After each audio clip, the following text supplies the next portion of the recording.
Hello everyone and welcome to today's video. I am Jerome from the Bonsai Supply, and today we're going to work on this Portulacaria Afra. Alright, so this is my Jade, which is now about 15 years old, but it has only been in training for about 10 years. So I started this tree when it was about this size, which is the same size tree that we sell on our Etsy store. So I turned this into this in the amount of about 10 years. So as you can see, it is very possible to turn a small tree like this into something very cool, which is time and proper technique. Alright, so dwarf jades are actually really cool trees. They do come originally from South Africa. They do have a little flower that's pinkish, purplish, but here's the catch. It does not flower in a humid climate, so it only flowers in a drier climate. So in South Africa, for instance, where the climate is drier, they do flower, but in Florida, where it is humid, they grow much faster, okay? Now, I treat the jade very similar to a desert rose in terms of when I repotted, as well as its watering schedule. So when the tree has no leaves on it, when I freshly defoliate it, I water the tree about once a week to once every 2 weeks. Once the tree starts to grow, then I start to water more frequently. And when the tree is in full leaf like it is right now, then I water more. So some of the leaves have now shriveled up, which is an indicator that the tree needs water. So we let the tree dry out on purpose because we're going to defoliate it today. So the reason why we are defoliating today is so that we can get a closer look to the inside of the canopy and see what's going on in here. We want to do some branch editing, correcting some branches, and remove all the branches that grow straight down, straight up, or back into the tree. And so we're going to go ahead and defoliate the entire tree. Alright, so I'm going to need a little help to defoliate this entire tree because it's going to take a little while. So I'm going to ask my beautiful wife to come and give me a hand and take some time out of her busy schedule. Here she is. Welcome. Thank you so much for helping me out today. Of course. So this tree is like every other tree. You can just hold the branch and just pull the leaf back until it falls off. And if it's not falling off, you can also use the scissors and just trim off all the leaves. Just try to leave all the main branches in place.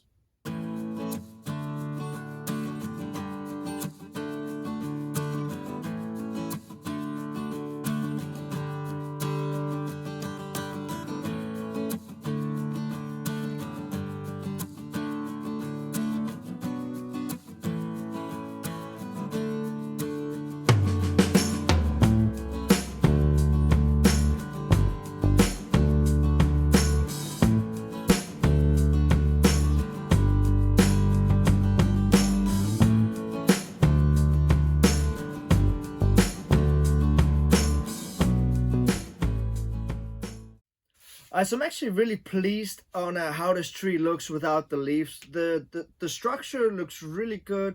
All the bones are here for the tree. The tree has incredible taper all the way from the bottom all the way up to the top. There's a really nice wiggle and it goes from thick to thin. It's a really nice tree. So it's not going to take me that much to turn this into a really nice tree.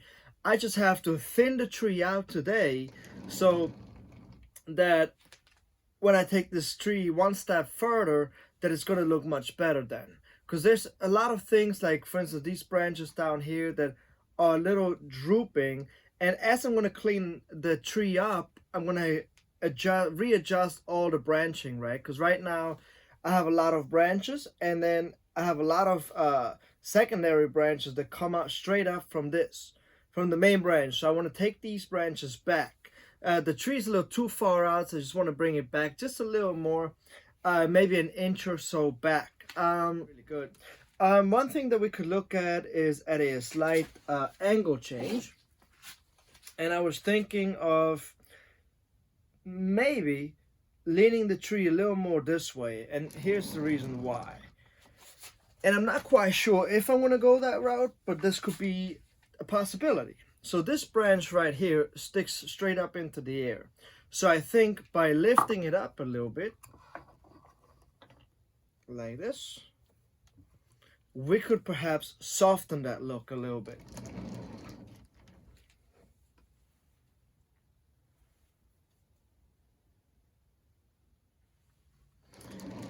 So I think just by lifting it up an inch on the left side and just bringing this branch over here down a little bit, this makes the tree look so much softer. But overall, this is a great tree. So let me take you guys a little closer and show you what exactly I'm doing to clean this tree up. All right, so this branch here, so this is my main branch here, right? And then this branch here goes straight up. So I'm going to take this one back. And then here I have the same situation again, where it comes up from the main branch, it goes out, which is nice, but then this part here goes back into the tree. So now I have to go through the entire tree and clean all of this up. This cut here was made a long time ago and has now died off, so I can now go back in here and cut that back. This branch over here, this I'm going to have to take it out because it grows from the inside of this other branch. So I have this branch and then the main branch, correct? So this branch right here grows out of the inside of these two branches. Like, this is what we call an armpit branch. So I'm going to take my scissors and cut that right out. And then so this branch right here, we have the same exact situation again, where this is the main branch. And then here you have this branch that goes up and to the side. So this branch grows over the other branches down below. So I'm going to take this also back. And then this one right here, again, it grows straight up, but then the one in the front grows out into that direction. So that one is fine.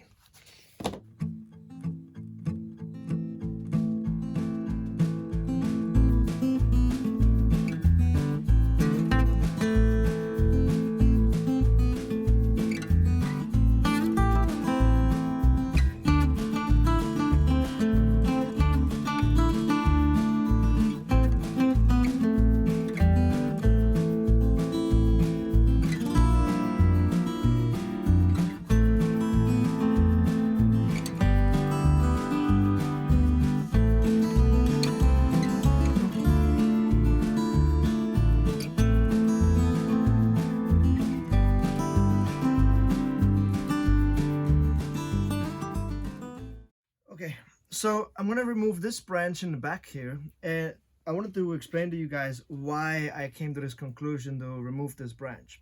Number one, this branch is a handlebar with the branch in the front. And this branch in the front is very powerful and it has a lot of natural movement. So I definitely want to keep this one. But this one over here is exactly behind this other one. So if I don't remove this one now, it's going to create a huge knot here, and I'm going to have to remove this branch at some point anyways. So it's much better for me to remove it today and leave a little scar that heals over within a year versus having to cut it off in like 5 years from now on, and then I'm going to have to probably remove the bottom branch too. Now, also, removing this branch is not going to hurt me that much because I have this big branch right next to it, which is actually going to allow for some air to come through, which I think that is what the tree really needs, is some air. So I'm going to take this branch off, and I'm just going to use my scissors. Working with Jade, you really don't need anything else. See, this was a really thick branch, and I just cut it with my scissors. Wait a minute, I think that was the wrong branch. I'm just kidding.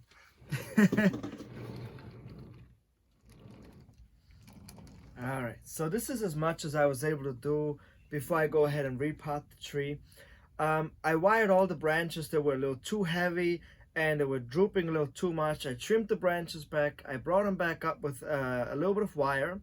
The rest looks really good. I'm actually really pleased by the negative space that I have now, and the tree just looks a lot more airy and also older just because I opened up the tree a little more and I removed some heavy branches from the back and also a few other branches. Now, the reason why I'm going to go ahead and repot it, well, number one, it is time to repot it, and number two, I have to repot it because of this branch. This branch has always bothered me, but now it's bothering me even more. It looks like it's sticking straight up into the air like that. So I do want to do just a slight change and bring that branch perhaps down a little more, just to make it look a little more subtle. When repotting a jade, it's just like repotting any other tree. You can take it out, you can rake the roots, just be gentle. This is just like any other tree that you would repot, right? At this stage, you do not want to disturb too many roots anymore. This is not a young tree anymore. We're working on development. So I want to keep as much of the fibrous roots as possible, right? So I'm just going to rake out the bottom a little bit, trim it back, but I'm not going to do a heavy root reduction, okay? And so I'm going to ask Mari to help me out because while I work on the roots, she's going to set up the pot for me so that I can go ahead and repot it into the new soil and at the new angle.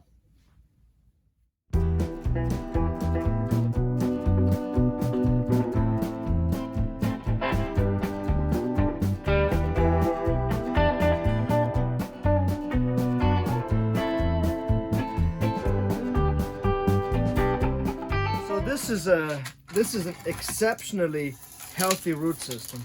You can see all the fibrous roots down here. This is a thick root mat. This is exactly what you want, and this is just a testament of why you need to use good bonsai soil. And this is the result, okay? And this is the bonsai soil that we use, which we use for any type of tree, which is made out of pumice, lava rock, calcine clay, and pine bark. And as you can see, it speaks for itself. All right, so next, I'm just gonna take my rake and just place it at the base of the tree and just pull out. Very gentle. And I just wanna see if I can discover some more roots, some more thicker roots at the base that I could incorporate.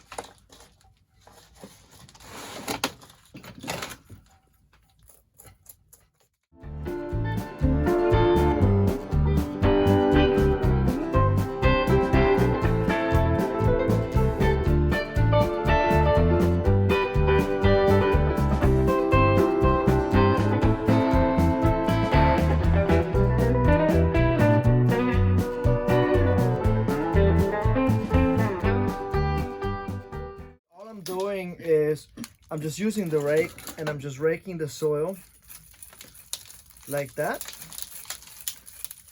and all of these fibrous roots here, I just use my scissors and I just gently cut those back, just like giving the tree a haircut, but on the roots. Okay. So we run the wires across.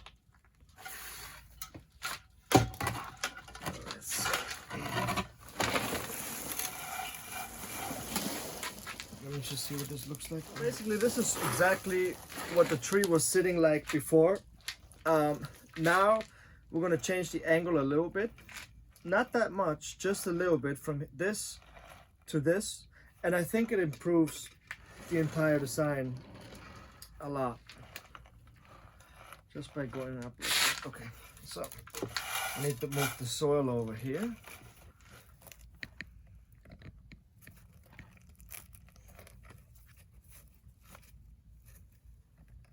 Alright, so now that the tree is repotted, I am so much happier with that branch leaning off that way a little more, so it's not sticking up into the sky anymore as much.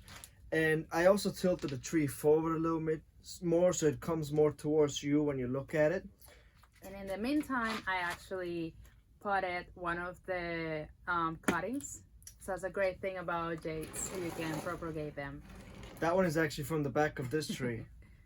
Isn't this cute? She took the branch that I cut off and she potted it. Yes. Yeah, so we got a little straw hand over here now.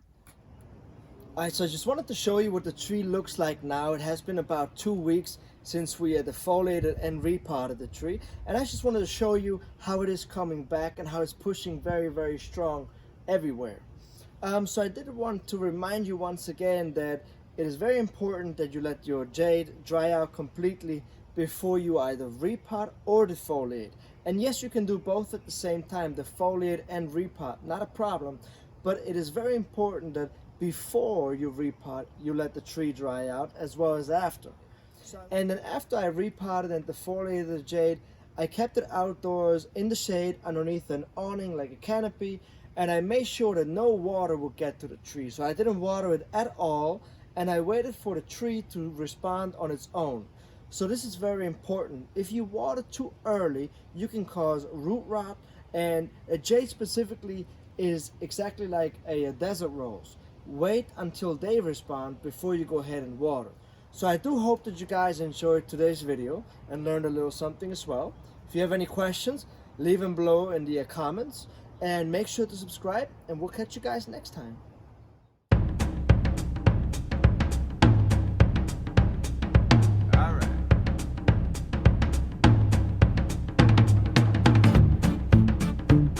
Bye.